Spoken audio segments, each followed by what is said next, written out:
A light at the end of the tunnel. We end as we began, with a map.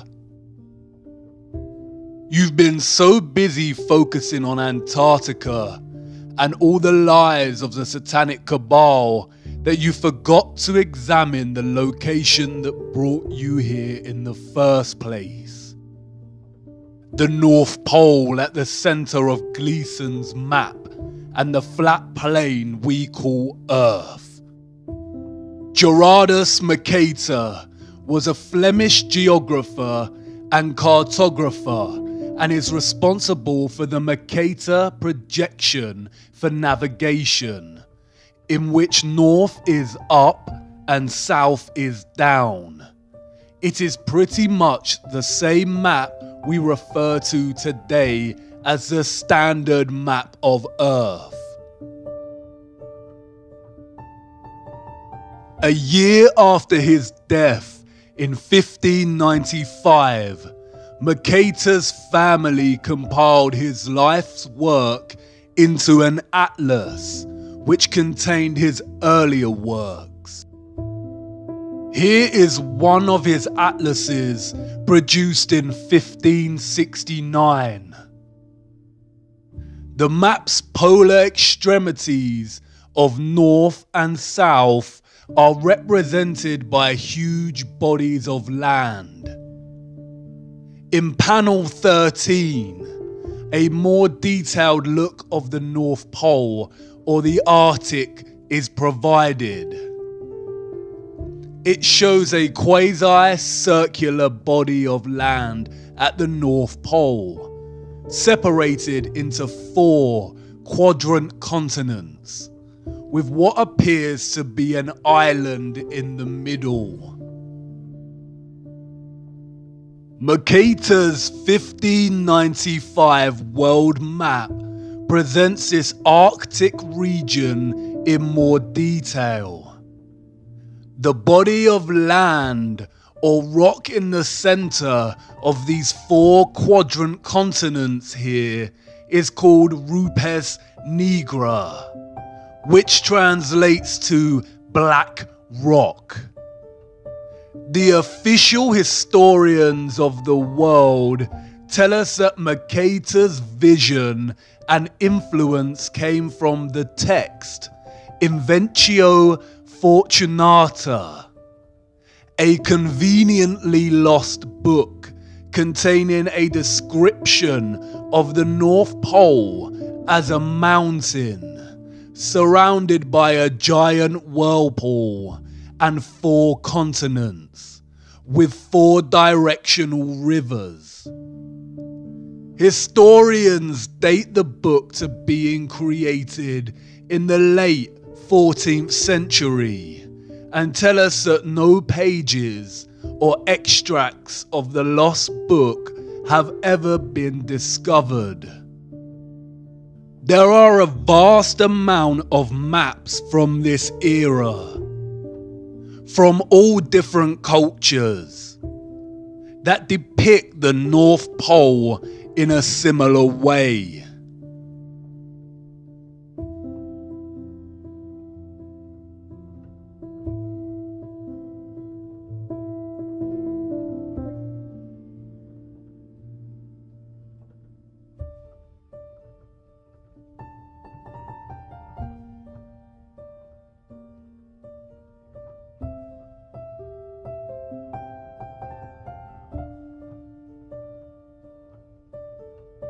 It is not until the 17th century that reference to the North Pole's mountain, 4 continents, and 4 directional rivers starts to disappear from cartography, like a Photoshop erasure job. This coincides and aligns with the rise of Galileo, the father of heliocentrism. They tell us there is no land at the North Pole, just a large ice sheet, Google Earth, however, refuses to even give us the ice sheets. They love to show us their thwarted version of Antarctica, but when venturing north, all that remains is Greenland. Look at Greenland here. Edges of real land before a huge mass of white engulfs the entire country. This does not look real. They claim that Google Earth works by superimposing satellite images, aerial photography, and GIS data onto a 3D globe. That's great. So where are the perpetual ice sheets at the Arctic Sea? A closer look at the North Pole here is very telling. Zooming into this little island, something interesting appears. A glitch in the matrix. A line that runs from this island to the center of the Arctic Sea. Deliberate mocking on their part, or just amateur NASA-style Photoshop skills. Either way, it indicates that the vast nothingness of blue ocean here is indeed a photoshopped lie, and exists primarily to hide whatever is really here. Perhaps Mercator and the early cartographers just got it wrong. Mercator was no joke in his day. His maps were not merely fantastical creations of the world as he dreamed up and saw fit. He was known for his meticulous accuracy, and, as stated earlier, he later developed the Mercator projection, which is still used today for navigation. The Invencio Fortunata is lost and has never been found in its entirety or extract. But an old letter from Mercator to John Dee, the advisor to Queen Elizabeth I, provides insight. John Dee wrote to Mercator to inquire about the North Pole. In his reply, Mercator paraphrased the Invencio Fortunata and provided a description of the region.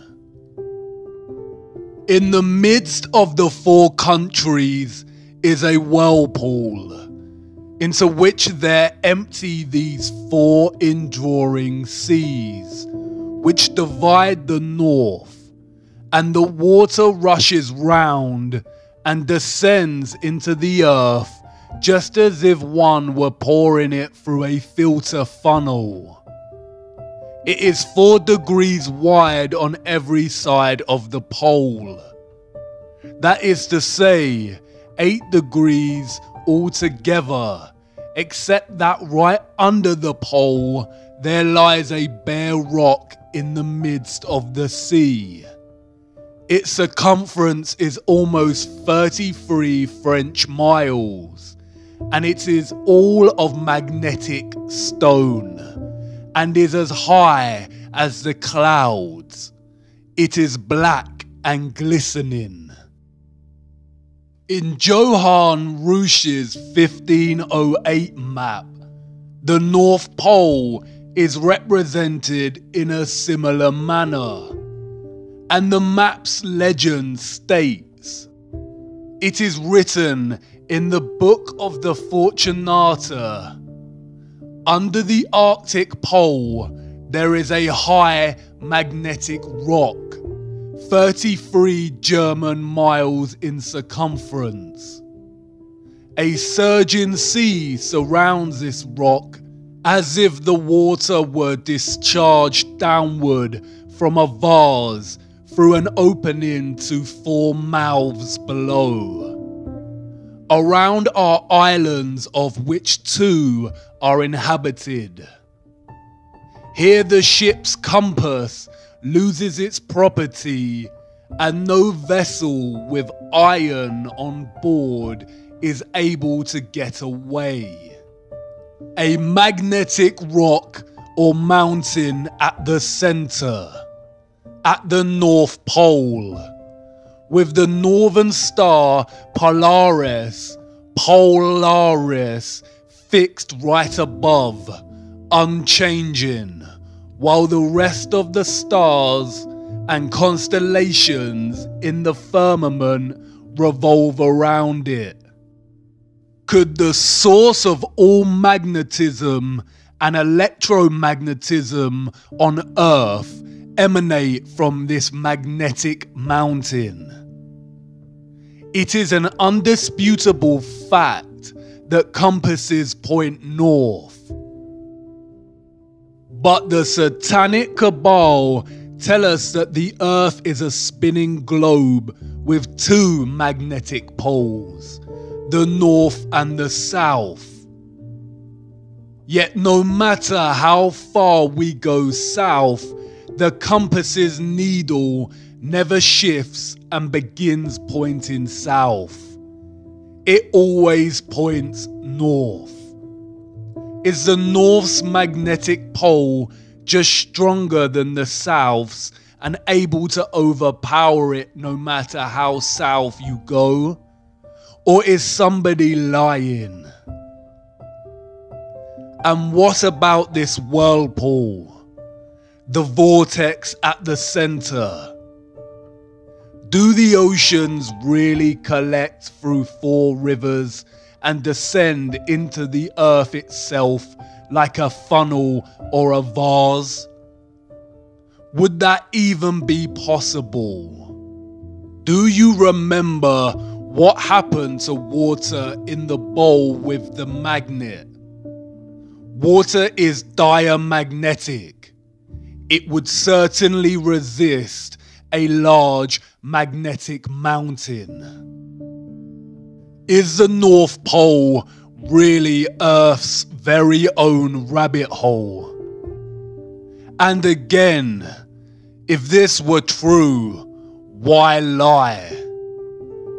It's entirely possible to let people know about this mountain and whirlpool and make it compatible with their satanic heliocentric model.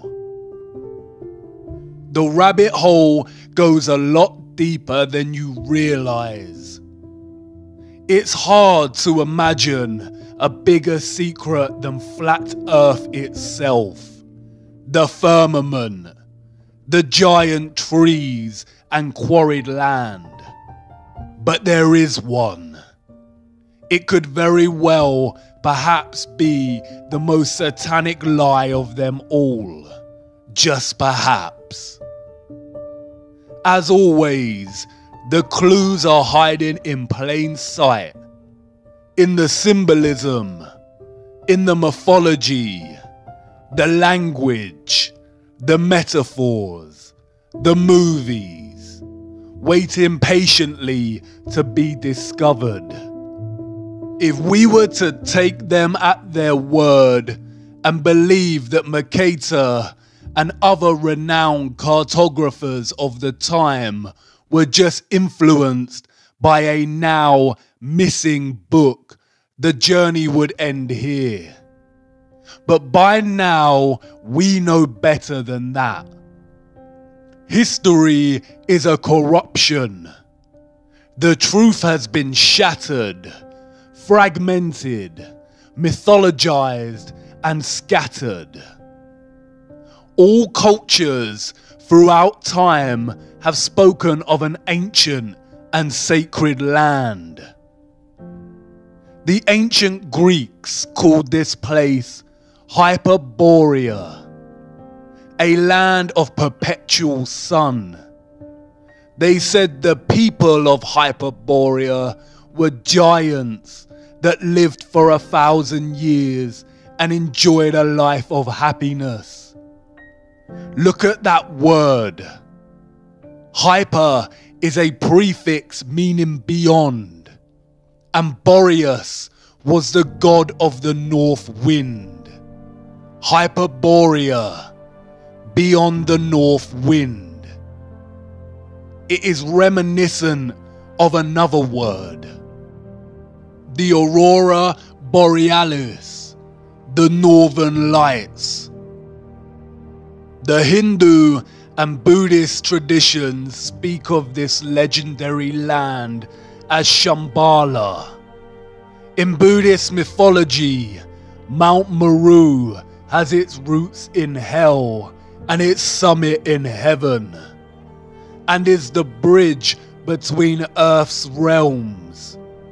Scholars have pondered the location of Shambhala, writing that the literature frequently asserts that the world axis is associated with the center of Shambhala, and therefore it cannot possibly coincide with the Earth's spin axis unless Shambhala lies at the North Pole.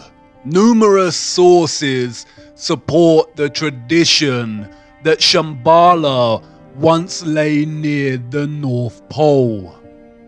The Scythians, a branch of the Vedic peoples who roamed the Central Asian steppe, told of a wonderful place, similar to Shambhala, that lay far to the north. In most Asian cosmology, Mount Meru stands at the center.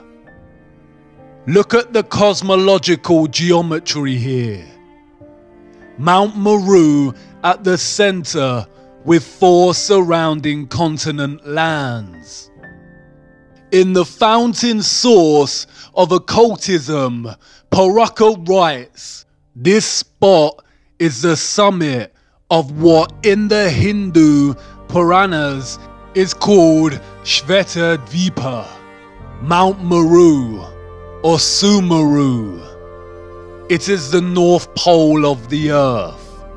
It is the mystical North Pole. The Japanese spoke of the island of the congealed drop, which was placed at the North Pole. The Vedics called this land Paradisha. Rene Guénon in The King of the World writes, according to the Vedas text and the Persian Avesta, Paradisha was literally located in the sense of the word at the pole. The ancient Hebrew word for Paradisha is Pardes, which translates to garden. In Norse mythology, we have Vergelmir, the whirlpool at the roots of the cosmic tree Yggdrasil, where we are told all rivers flow from. The ash is greatest of all trees and best. Its limbs spread out over all the world and stand above heaven. 3 roots of the tree uphold it and stand exceeding broad. One is among the Aesir, another among the Rime giants, in that place where aforetime was the yawning void. The third stands over Niflheim, and under that root is Vergelmir. You've seen this before. Look closer. A circular rim of mountains.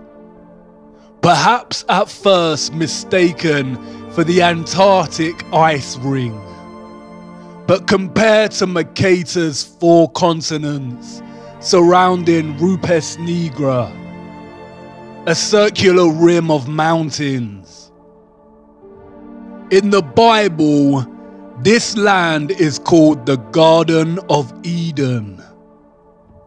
In the middle of the garden were the tree of life and the tree of knowledge of good and evil. A river watering the garden flowed from Eden. From there it was separated into 4 headwaters. The same 4 headwaters that Mercator depicts in his map. Beautiful for situation, the joy of the whole earth, is Mount Zion, on the sides of the north, the city of the great king.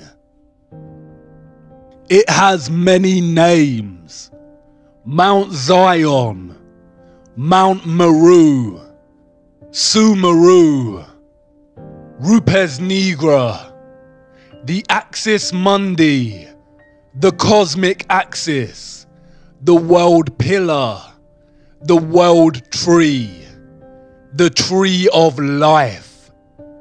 The connection at the center of this plane, connecting the above and the below. The source of God, the source of magnetism. The Book of Enoch is also consistent. And from there, I went to the middle of the earth and saw a blessed, well-watered place, which had branches which remained alive and sprouted from a tree which had been cut down. And there I saw a holy mountain, and under the mountain, to the east of it, there was water, and it flowed towards the south. All cultures have their own versions of this central axis, Mount Meru, or what the Bible refers to as the Tree of Life. Heaven's altar right here on earth.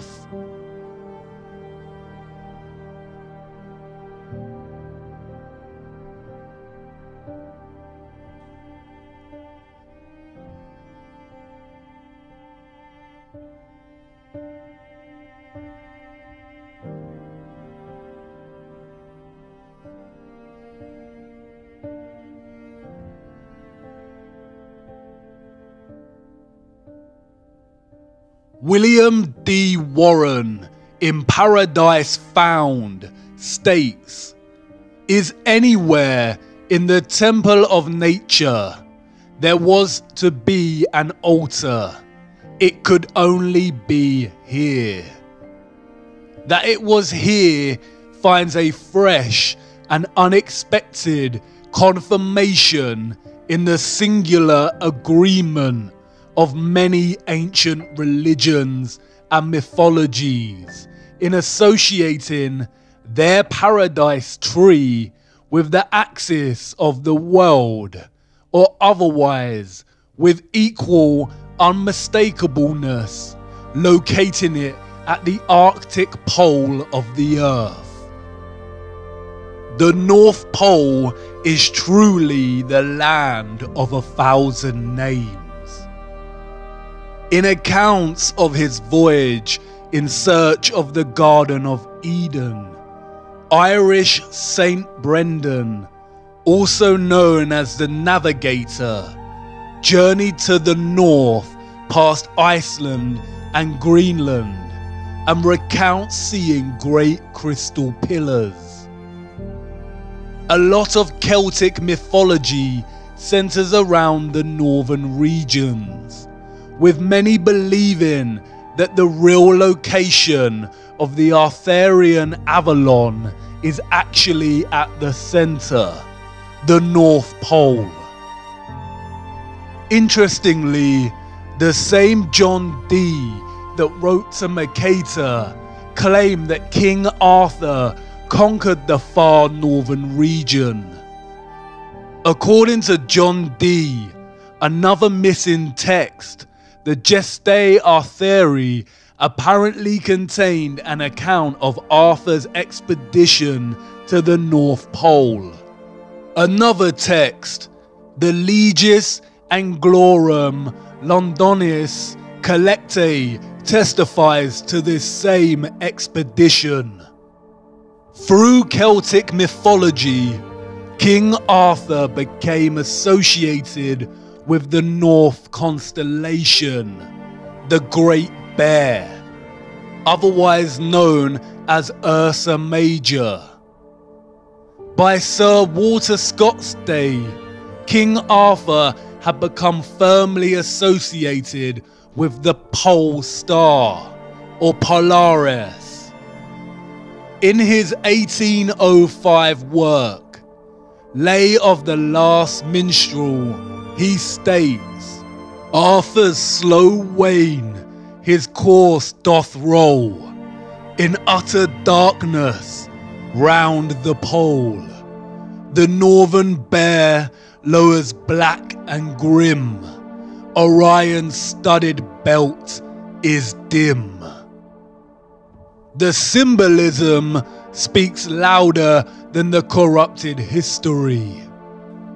King Arthur's Knights of the Round Table and the Western and Chinese zodiacs are strikingly similar.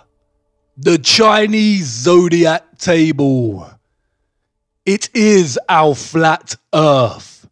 The constellations of the dome or firmament circling the magnetic center, as do the yin-yang of the sun and the moon. King Arthur and the 12 knights at the round table. 12 zodiac signs, 12 knights, with King Arthur's seat at the top, like Polaris. Look at the rose in the center. It is very similar to Mercator's representation of the North Pole. The 4 continents look like petals, and the magnetic mountain in the center looks like the plant stigma. Is the North Pole the true Holy Grail? The clock with its 12 hours, all time revolving around the center or the pole. There are 12 months in a year and 4 seasons, just like the 4 continents surrounding the pole. Our Earth is the oldest clock. 12 stars on the flag of Europe. Mercator's letter stated that Mount Meru, or Rupes Nigra, was 33 miles in circumference. 33 again. The United Nations flag, split into 33 sections, with the final, largest section falling in the center. 33rd degree Freemasonry. During the course of initiation, the Mason is taught that the North is Masonically a place of darkness. The Freemasons worship East, West, and South, and forsake the North. This is because the North is associated with the energy of good. It is the source, the magnetic mountain, the axis mundi directly underneath Polaris, the fixed constant star. 33 is also the age Jesus was when crucified. Many scholars have drawn links between Jesus and King Arthur. Jesus had 12 disciples. Da Vinci's The Last Supper. 12 disciples revolve around the center, Christ. A closer look at the table shows an arched central base, suggesting it was actually a round table that has been halved and flattened for purposes of the painting, hidden in plain sight. Our first encounter with the North Pole is also one of the first deceptions we ever experience as humans. Saint Nicholas, or Santa, comes from the North Pole. Santa is an anagram of Satan and has ties to another mythological being, Krampus, a horned half-goat, half-demon deity that punishes children who misbehave, i.e., it has its roots in the satanic practice of Moloch worship. Krampus is still worshipped today in many European countries. Can you see what they are doing? Contemporary Christmas practices have their roots in Victorian literature. Before that, the season still carried its true Christian practices and celebration of Christ. The satanic cabal has distorted and corrupted the true celebration of Christmas, tying satanic figures suggestive of child predation to the North Pole. As we grow up and find out Santa is a lie, we never give the North Pole another thought. It is the location of our first disillusion, our first painful truth. We are programmed to deliberately lose our sense of wonder for the North Pole. This usually coincides with the same time that we begin our heliocentric indoctrination at school. Christmas is a celebration of the birth of Christ, a celebration of the source, of God. That's why we put up Christmas trees. The Christmas tree is Mount Meru, the Rupus Nigra, the tree of life, and the star on top is Polaris, the fixed star in the firmament. Humanity has collectively forgotten this. The Christmas tree is a celebration of the magnetic axis mundi at the center of our flat Earth, and it has subsequently been corrupted and replaced by debased materialism. We no longer remember what we are celebrating. The satanic cabal must corrupt the North Pole. They tell us it's just an ice sheet, but Google Earth cannot even give us a photoshopped version of the ice. They don't even want people interested in ice sheets. They can't even bear to acknowledge the North Pole. It is against their satanic religion. Hollywood movies always contain things hidden in plain sight. But there are a select few of these movies that are highly satanic and Masonic. The Truman Show is a metaphor for our programmed deception living under the dome. Rosemary's Baby, Monsters Inc., and Eyes Wide Shut all depict the elite cult of Satanism and the practices of Moloch, child sacrifice, and adrenochrome harvesting. The Matrix is an obvious metaphor of humanity's slave status.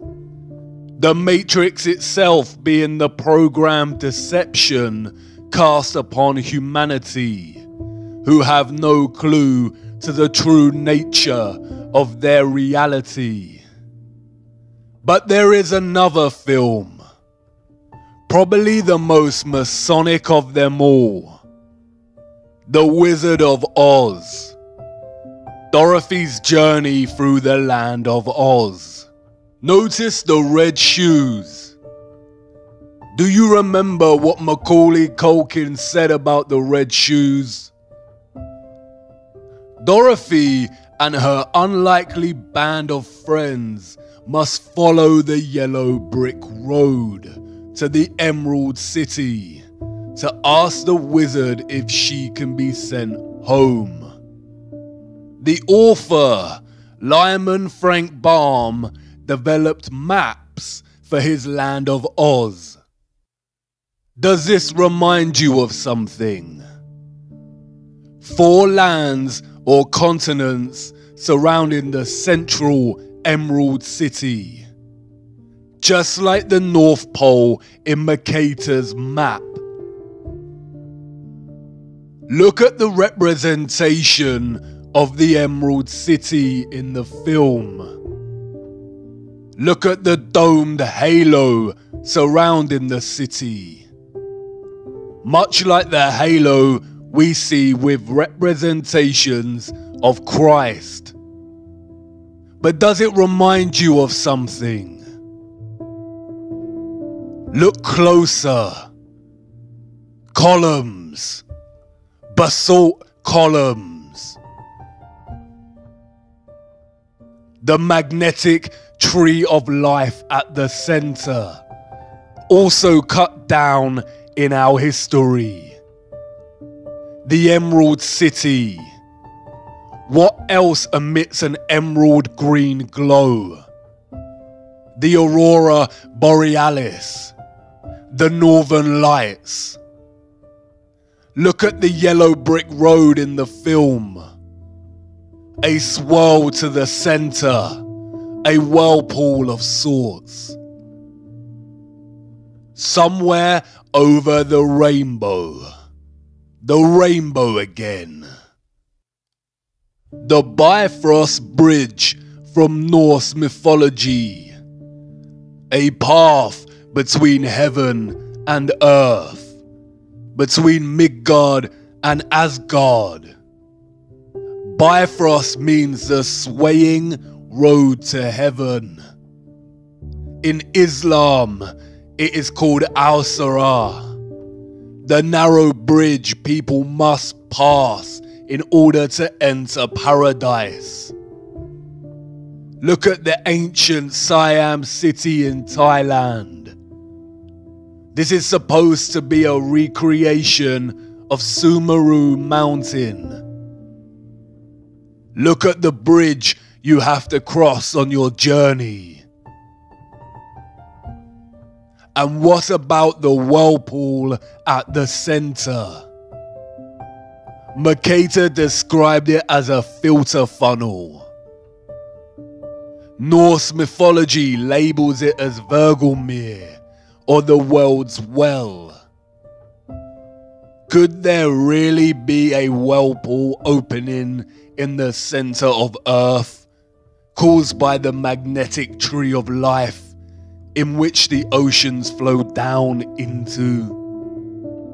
Paul the Deacon, an 8th century Benedictine monk, wrote that where the ocean extends without bounds is that very deep abyss of waters which we commonly call the ocean's navel. It is said twice a day to suck the waves into itself and to spew them out again. By the whirlpool of which we have spoken, it is asserted that ships are often drawn in with such rapidity. Gerald of Wales, royal clerk to King Henry II, wrote, "Not far from the islands towards the north, there is an astonishing whirlpool in the sea, towards which there is a set current of the waves from all quarters, until, pouring themselves into nature's secret recesses, they are swallowed up as if it were in the abyss." In the Historia Norwegiae, an anonymous 12th century Norwegian monk describes the exact same phenomenon. The greatest of all whirlpools is to be found there, which engulfs the strongest ships. There is a very deep abyss in the earth itself, and alongside it are open-mouthed caverns containing winds. These winds draw to them the waters of the sea through hidden passages in the earth. They shut them up in the vaults of the abyss. The powerful source of magnetism offers some suggestion as to how this central vortex on Earth actually works. Not only is water diamagnetic and will resist gaining proximity to a magnetic mountain, creating an opening, but also a powerful magnetic source and a powerful central axis mundi would generate a strong electromagnetic field or electromagnetic stream. This takes the form of a toroidal electromagnetic field. Even in their heliocentric lie, they acknowledge that the Earth's magnetic field is toroidal, or shaped like a torus.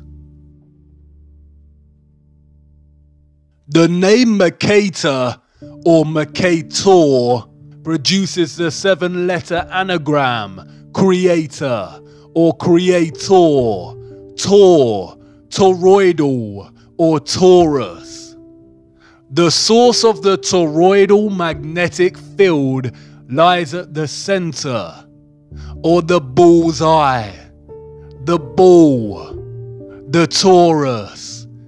Do you see how they have corrupted the torus by making it synonymous with the horned animal? The toroidal electromagnetic field is a stream of all vibration, frequency, and energy on our flat plane. A constant dance of the above and the below, with our earthly plane in the center. The toroidal field draws the oceans in at the central axis mundi vortex. As the water is drawn into the center of the earth, it keeps going and is most likely drawn out again at the perimeters of Antarctica. Hence, that is why there is so much ice. It freezes because there is not much sunlight at the outer perimeters of flat Earth. The ice has always melted at a constant rate, and this has been used recently to fuel the climate change hoax by the satanic cabal. This central vortex at the North Pole would also suggest the possible existence of the biblical Great Deep, and offer some clues to the existence of water above the firmament. all of which are outside of our perception's grasp and have been hidden from us. As absurd as this constant recycling of water sounds, the same process is happening right now inside of your body and never stops. Blood is pumped from the body into the right atrium and then is drawn up into the more central right valve to the lungs, which oxygenates the blood and pumps it into the left atrium at the heart's periphery, which is then drawn up into the central left valve back into the body.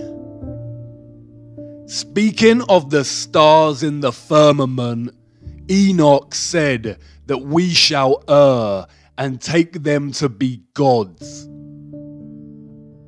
All planets in the fake solar system are named after false gods, such as Mars, Saturn, and Mercury. All of them apart from Earth. Earth is an interesting word, one of its kind. It is an anagram of heart. Look at the electromagnetic field of the human heart. It is a toroid. Look at the apple. It is the same shape as the toroid.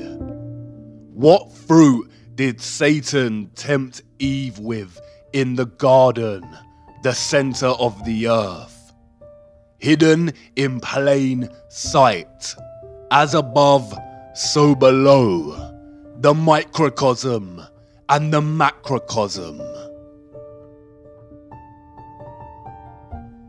What lies inside of Earth at this central vortex? Who knows?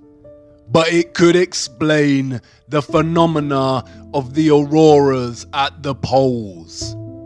Perhaps the mysterious green light is atmospheric light coming from inner Earth, or the light emitted at the junction between realms. The word aurora borealis is very similar to the word Ouroboros, the serpent eating its own tail. A satanic symbol we see used over and over again. Many have speculated that the Ouroboros symbolizes the ice ring at Antarctica.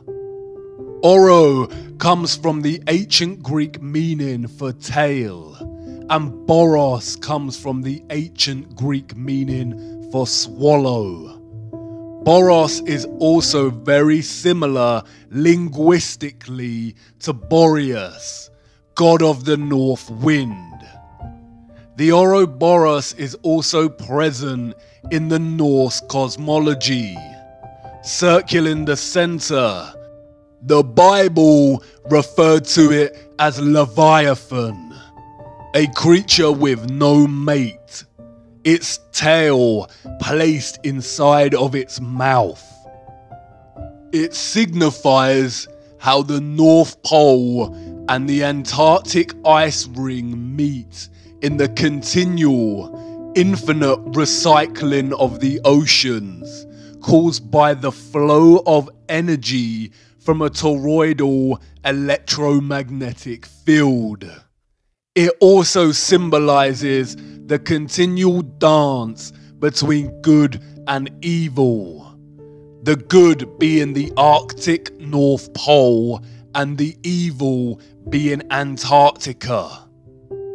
The ant prefix of Antarctica is precisely the same prefix used to signify opposition and being against.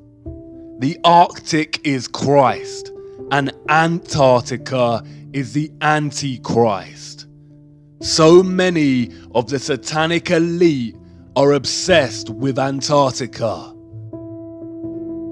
In the mythologies, It is only the pure of heart that can enter the North Pole Center, Hyperborea, the Emerald City, the Garden of Eden.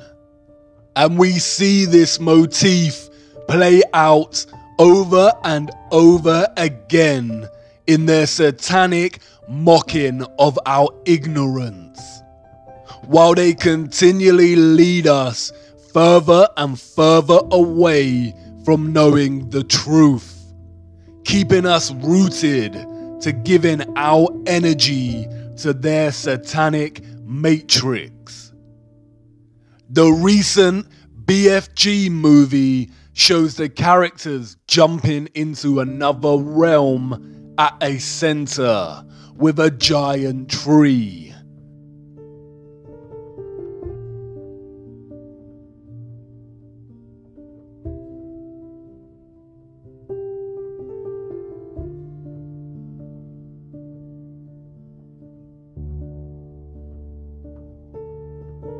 Notice the aurora. Stephen King's The Dark Tower series places the magnetic Mount Meru, the Rupes Nigra, in the center. Notice the familiar map and the Arthur Rose. Look at a clip from the film.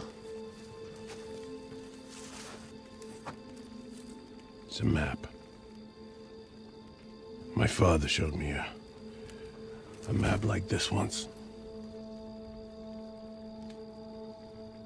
Inside the circle is your world and my world. Many others. No one knows how many. The Dark Tower stands at the center of all things. And it stood there from the beginning of time. And it sends out powerful energy. Interestingly, Stephen King also wrote another novel about life under the dome. Philip Pullman wrote a children's novel called The Northern Lights, in which the protagonist enters another realm through the aurora. Jules Verne's Journey to the Center of the Earth sees its protagonists enter inner Earth in the north, just beyond Iceland. We have the Wandering Mountain in the never-ending story. Notice the rainbow. Even the production company Paramount references this in its logo. Notice the dome stars above the Paramount, the Mount Meru, Mount Zion. We see reference to Flat Earth and the Tree of Life, Mount Meru, hidden in plain sight everywhere.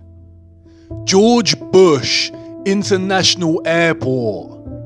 The Flat Earth map on the ground with a huge Tree of Life in the center, reaching up to the dome above. Darling Gardens in Sydney, Australia. The Flat Earth map again, with the Antarctic ice ring and the magnetic mountain in the center. Even the Central United Nations meeting room displays this imagery.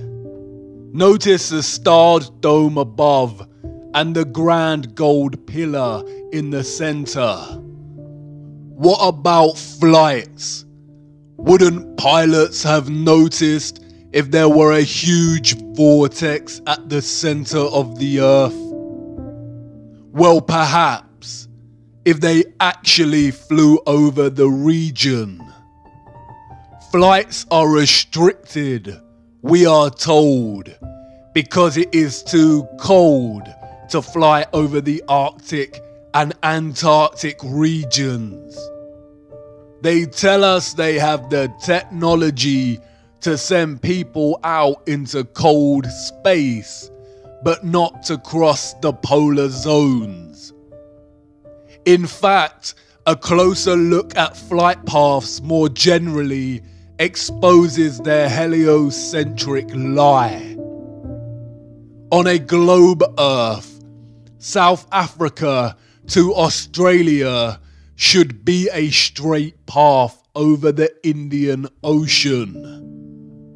They could even refuel at Madagascar if necessary. But no such flight exists.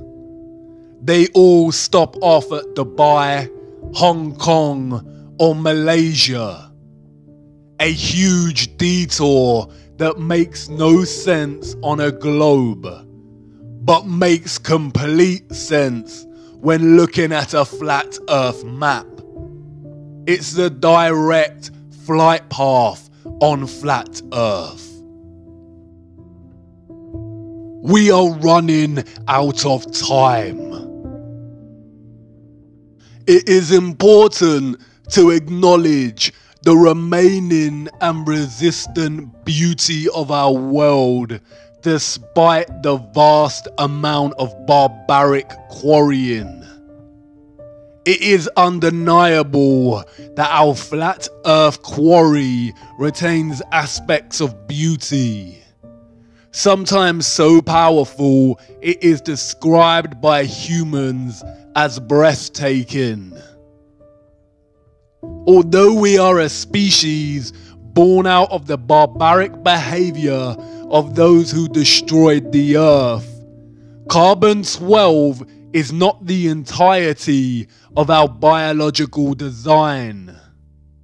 Like the land, we retain elements of the good, which can be traced back to divine creation, or what is called God.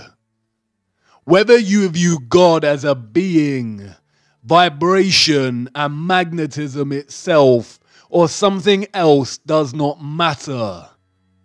God is the source, the intelligence that designs and creates.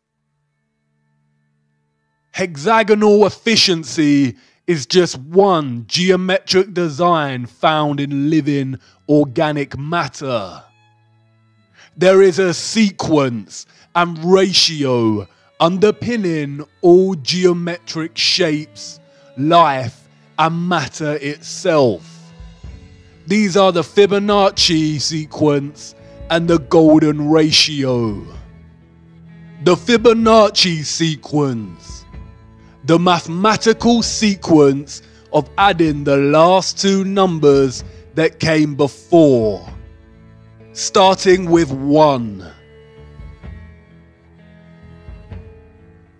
As the sequence continues, a constant ratio of 1 to 1.6 appears. This is called the golden ratio and continues indefinitely.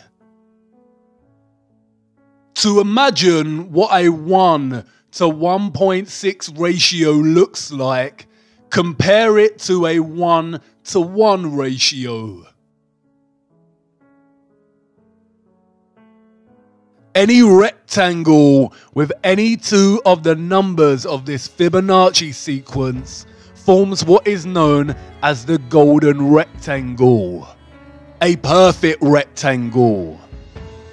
This rectangle can be broken down into squares, the size of the next Fibonacci numbers. Similarly, if you construct the rectangle with the 1 to 1.6 ratio and begin to make incremental golden ratio points within that, you end up with the same results as the Fibonacci sequence. If you divide each with an arc, then the pattern begins to take shape. We see Fibonacci's spiral, the spiral in and of itself.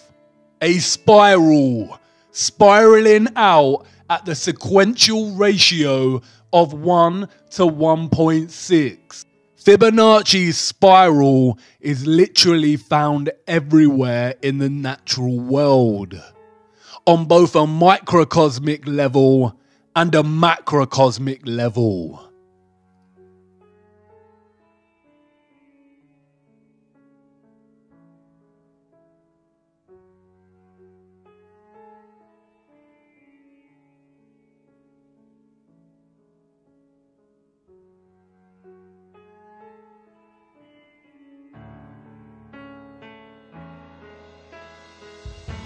It is the blueprint of all creation.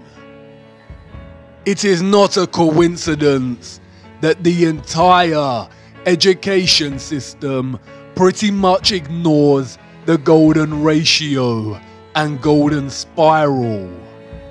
We are not taught about this because the inevitable conclusion of understanding the omnipresence of this ratio is to acknowledge intelligent design and creation. It is the fingerprint of God. When viewed from above, the toroid takes on the shape of a spiral. Your brainwashing and programming has to have such a powerful grip over you if you think for 1 second our flat Earth itself would not take on the same ratio and patterning. A golden spiral concentrating into a central vortex at the North Pole. Do you see how they have taken the fingerprint of God, the spiral, and corrupted it through the most evil act that can be committed? The rape, torture, and murder of a child and drinking its blood. How to continue after discovering such evil exists and the deceptions cast upon humanity. What to do when things fall apart, when down becomes up and up is now down, when those you trusted the most deceived you and let you down, when the storm comes. Center yourself. Return to the center, and not in the way they tell you. There is a reason the satanic cabal pushes things like meditation and want you to participate in blind positivity. There is a reason that most organizations now subscribe to this narrative and ask you to attend to your well-being. They want you to accept that reality is stressful and full of corruption, to normalize it, and tell you the antidote is forced relaxation, to switch off and ignore, and forced positivity, which in reality is just to ignore the matter at hand and replace it with delusional positive thoughts. In other words, to turn a blind eye. The eye is a microcosm of flat Earth itself, with the pupil at the center, giving you sight. Center yourself, but not through their methods. There is only one way to achieve centrality and stillness. The eye of the storm, immutable and still while all around it energetic rage. The tree trunk, steadfast as the wind rattles its branches. The truth is objective. It cannot move, cannot bend, cannot fall apart. It is positively charged. It stands up to any counter argument. And because of this, the truth is pure and is fixed. The fixed center of being. Put on the full armor of God so that you can take your stand against the devil's schemes. Stand firm then, with the belt of truth buckled around your waist. And knowing the world we live in, the journey to the center is going to be the journey of a lifetime. It's here. The end of the rabbit hole. The end of our small journey. There is so much we did not get to cover, but I hope you will not forget over time and keep on searching. Did I accomplish what I set out to achieve? Am I wiser? Do I know more? Perhaps a little, but the more truth I discovered, the less I truly know. The truth humbles and puts me in my place, but it is not a place of dislocation that believing in the Einsoft heliocentric model of nothingness produces in an individual. You probably want to ask if I now believe in God. If you need to ask that question, then you haven't been paying attention. I didn't tell you before because I knew I wouldn't need to. But this isn't really an ending for me or for yourself. For I know that something in you, viewer, has forever changed. Whether it's your entire perspective of the earth, or just a small fraction of something that may nag at you during the late nights when sleep doesn't come. This isn't goodbye, and this is not an exit. It's actually the beginning. You're not really leaving the rabbit hole. You cannot leave the rabbit hole now. You've seen too much. The road doesn't end here. It's just a brief pause at the crossroads of another entrance to another rabbit hole.